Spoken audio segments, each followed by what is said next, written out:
Now, one of the things you talk about in your book is Canada's intelligence failure and how that is sort of part of a feedback loop between the intelligence community and the government.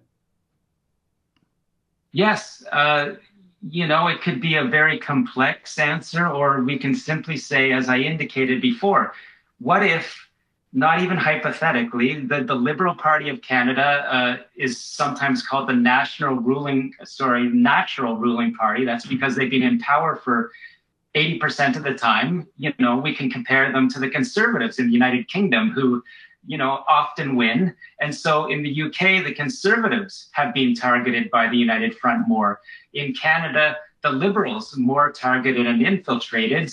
And so if it was against your chances of winning to crack down on Chinese Communist Party espionage, who is targeting your opposition, the Conservatives, if you're lacking, a real deep belief in democracy and ethics, you can understand why people might be willfully blind, why they might not want to empower Canadian intelligence to dig into the people that are some of your biggest party donors. I think that says it all. At the end of the day, it is all about money and power in politics.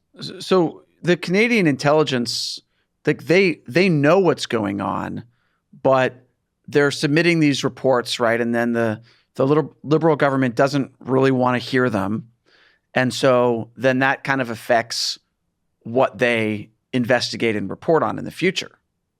Yes, this is how it's explained, that feedback loop, where if you have, if you're in the Canadian CSIS and you want a long career, you want a pension, you might want to jump from CSIS over to Finance Canada or another agency, you're going to, as it's explained to me, your career path is not beneficial by being, by pushing these investigations on what we know, what the CIA knows is the biggest threat to democracy in the world.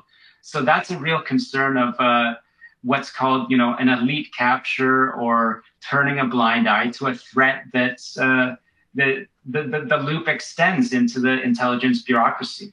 I mean, it's the same way in the U.S. Like, we've spoken to people who were pretty high up in the U.S. military, and they were raising the alarm about China, and that was not the message the political circle wanted to hear, and they were, forced to retire. I actually wonder how the U.S. is responding to what's happening in Canada with the Chinese Communist Party, because, like, here, the FBI has been lately on this whole kick about transnational repression, right? And specifically unsealing indictments against Chinese nationals who have been trying to intimidate people here in the U.S. and making that like a big platform. And that seems like a big contrast with what's happening in Canada. Like, do you have any, insight into how the FBI or the CIA is looking at what's happening in Canada?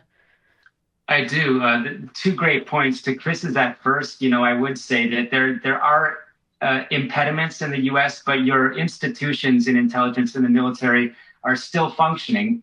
They're still making cases, as we've heard. The FBI, a lot of cases, and so that feeds into, yes, I do have insight from intelligence and military in Washington and the Langley area. They are very concerned that Canada doesn't have the will, and seemingly the will, certainly not the capacity to crack down on these Chinese interference networks.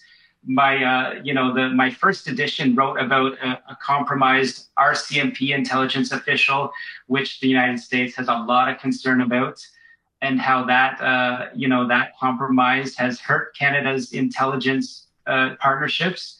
And that even though that person is sitting in a jail cell in Ottawa, I'm told that the concern continues about Chinese potential compromises into Canada law enforcement and intelligence.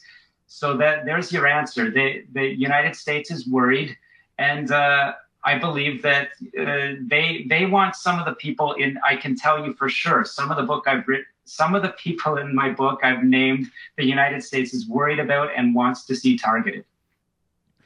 So is there, it seems to me, regardless of how corrupt officials might be in Canada, if the Canadian people were really aware of this issue and actually very vocal about it. It wouldn't matter what kind of money the CCP throws around. Wouldn't that be enough to turn the tide? It would be. It makes sense if Chinese interference, cases like the blatant interference in the last federal election became headline news for the Canadian public day after day, just as the Russian efforts were in the U.S. This would be, a top shelf election issue in the next time around, and the party that wanted to win would have to have an answer to deal with it, such as a promise to institute a Foreign Agent Registration Act. The problem is that, on the optimistic side, my book is doing well. The message is starting to grow, but not enough people yet in Canada understand or have this issue at the top of their minds. That is that Canada's financial integrity, democratic integrity is under deep attack and is vulnerable. What if, I don't know, a bunch of truckers protested and drove to Ottawa? Do you think that would do something? I mean, what I want to say is that there were some big concerns with some of the people involved in that event, but the people that argue that the usage of an emergency act to handle that, or freezing people's bank accounts, or to deal with that, could have been disproportionate. And yet it shows how much power the Canadian government has to stop something if they really get concerned.